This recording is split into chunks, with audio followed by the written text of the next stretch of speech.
For the first time in history, everything is shifting to digital, and the XRP ledger is extremely well positioned for what's coming. We're also uncovering some new information about a partnership and collaboration connecting Ripple to more than 1,000 partner banks and financial institutions across Europe. This is a connection I hadn't fully explored before, but today we're going to break it all down. I'm going to show you exactly how it all comes together. There is a tremendous amount happening across the EU right now, and I want to walk you through how the XRP ledger and Ripple are positioned for this historic move to digitization. Let's start with this clip, and then we'll build into everything else. This is a really profound way of looking at it. The real issue we're facing is that we are going through an incredibly deep and fundamental change, and honestly, it's a great time to be in the payments industry. Because never before in our industry's history have we made the leap from analog payments, which is essentially what everything has been up until now, to fully digital payments. Instant payments around the world are now being deployed as digital, real-time transactions, and that makes an enormous difference. That paradigm shift is probably the single most important thing happening right now.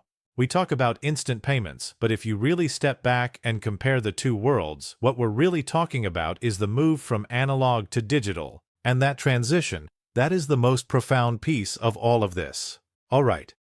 Now let me show you this. Watch the former Ripple head of regulations in Europe, Dan Morgan, highlight XRP's real-world use case in action. US dollar, XRP, bridge, Mexican peso, end user. And fast forward, RLUSD is complementary in this picture, and by design XRP is the accessible solution at the core of the corresponding movement of value. So in this instance, it would be USD converted to XRP at the home exchange, a movement of XRP across the ledger to the beneficiary exchange, and then XRP converted to Mexican peso. The final payout could go out over local rails or directly into digital wallets. On top of that, there's a messaging and settlement layer, which includes the Ripple payment object, carrying all the information you'd expect in a cross-border payment, KYC details, settlement finality, and any other legal requirements you may have. All right.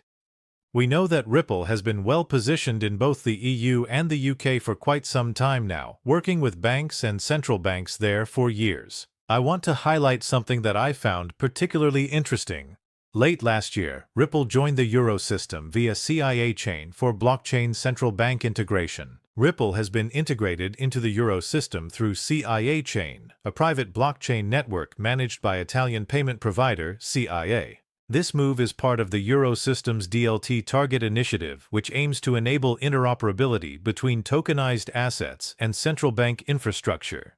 Now moving to this. Ripple, Nexi, CIA, and the ECB, and more than 1,000 partner banks and financial institutions all across Europe. European instant payment volumes are expected to soar to 50% of all transactions by the end of 2026.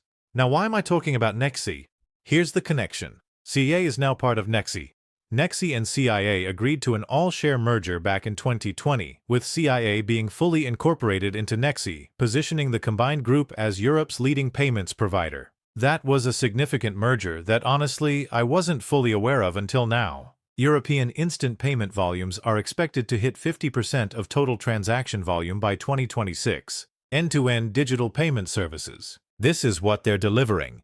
They help more than 1,000 partner banks and financial institutions across Europe manage their customers' payment cards through modular made-to-measure services including card management, dispute resolution, security services, fraud prevention, and customer value management. And looking at where we are today, 2025, sitting between 35 and 45%, and then moving above 50% in 2026. Where does that number go in 2027? That's a real and important question. And for anyone who's new to XRP or wasn't aware of these connections, yes, XRP connects to the Euro system through the CIA partnership. Ripple and XRP are connected to the Euro system through CIA and its private blockchain infrastructure. The Euro system, which includes the European Central Bank and Eurozone central banks, manages monetary policy and financial operations across the region. CIA Chain integrates Ripple with key Euro system platforms such as Target2 and T2S, Target2 Securities, enabling seamless interoperability. Through this partnership, XRP powers faster, more efficient cross-border payments and settlements within the Eurozone financial network. As institutions adopt XRP for high-value transactions, demand surges, driving the value of XRP higher. So just to be clear, in Europe, Ripple is connected to some of the largest payment systems and central banks on the continent. And here in the United States, Ripple is connected to the DTCC and has been working alongside the Federal Reserve for quite some time as well. Now, Ripple today is moderately but meaningfully plugged into Europe's payment and clearing infrastructure, with real hooks into the Eurosystem's DLT experiments, EU-licensed payment infrastructure, and several banks and payment service providers. It is worth noting that XRP itself is not yet embedded directly into the core target and TIPS systems. It's connected through CIA chain and third-party providers. But the foundation is clearly being built. Also worth adding here, Ripple now has over 300 bank customers and continues to make major moves. Europe is working with Ripple to deploy the XRP ledger for a euro stablecoin. The UK is partnering with Ripple on a stablecoin project as well, and Brad Garlinghouse has even mentioned plans for a Japanese yen stablecoin. It's clear that Ripple is systematically building out its ecosystem, connecting global payments in a way we have never seen before. And again, touching on the Ripple ecosystem, a bit of context on what Ripple actually is. So, I mentioned the idea of moving value, the way information moves today, and that's a really important concept because our entire vision is very internet-centric. The network we're creating for moving value between banks and between payment companies, if you look at it, it looks like the internet. So we call it an internet of value, both in terms of the digital assets you can access across that network, and in how the ledgers in banks and payment companies connected to that network are coordinated, enabling value to move, balances to be updated in different parts of the world, including cross-border FX in microseconds, and clearing into local networks incredibly quickly. That whole internet model has the advantage of not creating any hub-and-spoke structure. There's no big Ripple data center somewhere crunching centralized payment exchanges. We are very much an open network, and we deliver value through the work of the banks, the payment companies, and the e-marketplaces plugged into Ripple, who then offer those superior services to their own customers. Small companies, individuals, large corporations, all using the power of the Ripple network. And what he said there is really important. Ripple is connected to all of these banks, but those banks are connected to thousands of companies, merchants, and institutions of all sizes. Through those banking relationships, if they're connected to Ripple and utilizing XRP, RLUSD, or any of Ripple's services, they can then extend those capabilities directly to their own clients. And that is a very big deal as we move into this new digital financial future. Whether it's instant payments, stablecoins, custody of digital assets, or tokenization, everyone is going to need something. And Ripple is positioning itself to provide all of it. People are raving about Uphold's latest technology, allowing you to do even more with your crypto. Nancy highlights the XRP credit card, which allows you to take out loans against your crypto without having to sell your position. Incredibly useful when you need extra spending cash, but don't want to exit the market. With our new instant credit feature, our users can use their crypto as collateral to get access to a Visa signature card. What this allows them to do is unlock the value of that crypto without having to sell it and use it in everyday spending. The best part? There are no credit checks. Your crypto is the collateral. You can access its value and start spending it right away. That is truly amazing. People come up to me all the time asking, "Sensei, where's a good place to borrow against my crypto?" And one of the most trusted exchanges in the XRP space now allows you to do exactly that, with Bitcoin, ETH, USDC, and more being added. Work that's international in nature cannot succeed without governance. So Ripple established a governance body, a RippleNet committee. RippleNet customers are members of that community, and these companies adhere to clear rule sets governing how information is exchanged over Ripple. We are strong supporters and active implementers of ISO 2022. It's a core part of everything we do across the network. And that network is governed by its members. Ripple facilitates that governance, but the governance itself is shaped by the users, our customers worldwide.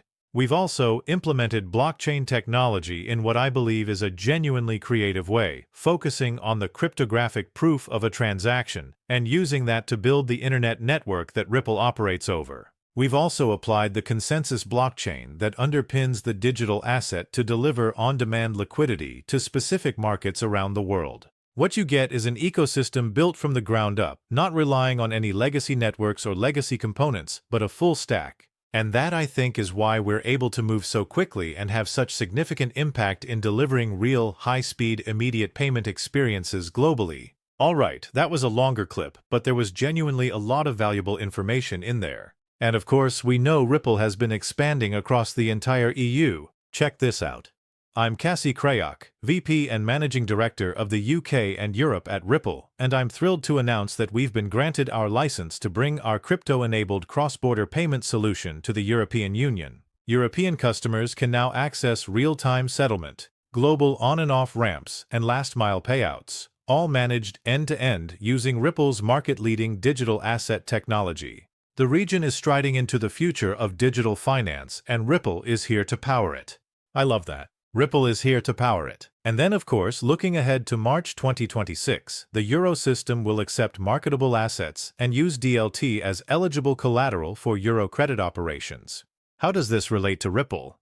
Great question. The ECB has already tested XRP ledger-inspired technology in prior exploratory work, specifically through the DLT sandbox and interoperability trials. Projects like Axiology's XRPL real-world asset partnership, including DLT trading and settlement systems, used open-source XRPL code in a private permissioned setup for tokenized asset issuance and settlement, including central bank money and related processes. Axiology was one of roughly 50 proof-of-concept trials conducted by the ECB, and we're watching closely to see how those move forward. The legislative process is complete. The digital euro is being prepared for real-time use. October 2025 was initially the major rollout target. That did get delayed. But Europe is actively rolling out a retail CBDC. It's going to be fascinating to watch how Europe approaches this, especially compared to how China has been rolling out its central bank digital currency, which carries a different level of government control. Comparing the ECB's approach to China's will be very revealing. Look, a large, established market moving to a digital currency. If the value is there for everyday people, if adoption grows, if it begins to replace cash in meaningful ways, other regions will follow. I believe the US will get there too. It may take another decade, but the movement of money is going digital. It simply makes sense that we will eventually have both a wholesale and a retail CBDC. I know there's pushback on that. Totally fair. But I'm giving you my honest take on where this is all heading. Regardless of where we stand today, we will get there within 10 years. The ECB can also help make the euro more attractive for euro-denominated trade. We are currently working, and the work will be completed shortly, on a potential digital euro, and we are pursuing initiatives to enhance cross-border payments in euro, which could potentially facilitate international cross-border transactions in the future. All right, a few more things I want to show you before I let you go. Do you remember ACI Worldwide and Ripple's strategic partnership? ACI Worldwide taps into TIPS payments for the euro area. And keep in mind, Ripple holds the necessary CASP licensing to operate across Europe through Ireland. ACI Worldwide is another large institution connected to thousands of banks and companies, and Ripple is directly connected to that network. Also, breaking news. Italy's largest bank has adopted Ripple custody as of April 28th. We got this news just about 10 days ago. This move allows banks to manage tokenized assets directly. This is not a test. This is the transition from blockchain experimentation to real-world deployment. A major European bank has just trusted Ripple with its digital asset strategy, and I believe you are going to see significantly more partnerships with even larger banks in the months ahead.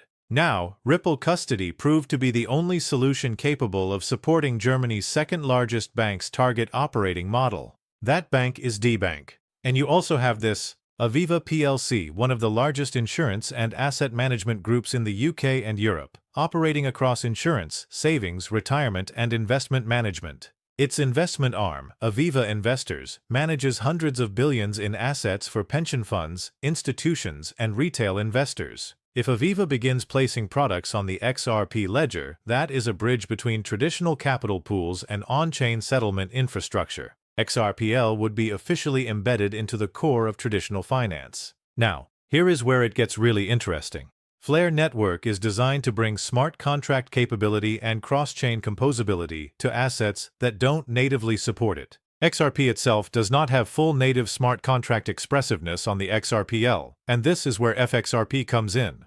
But you know what, this is genuinely a 4-minute topic on its own, and we've already gone well over time today. I'm going to save that for another video. Guys, please support the content. Like it, share it, drop a comment. We are recording this on a Sunday, and your support genuinely means everything to me. If you want to take it a step further, you can join CryptoNairs, my crypto community, link in the Discord. You can also sign up for an account with our partner exchanges. We have Uphold and we have Uptrade, which is a crypto brokerage, so they serve slightly different purposes. And if you're looking for a wallet, Decent probably has some of the best pricing available right now. Link is in the description. Aloha.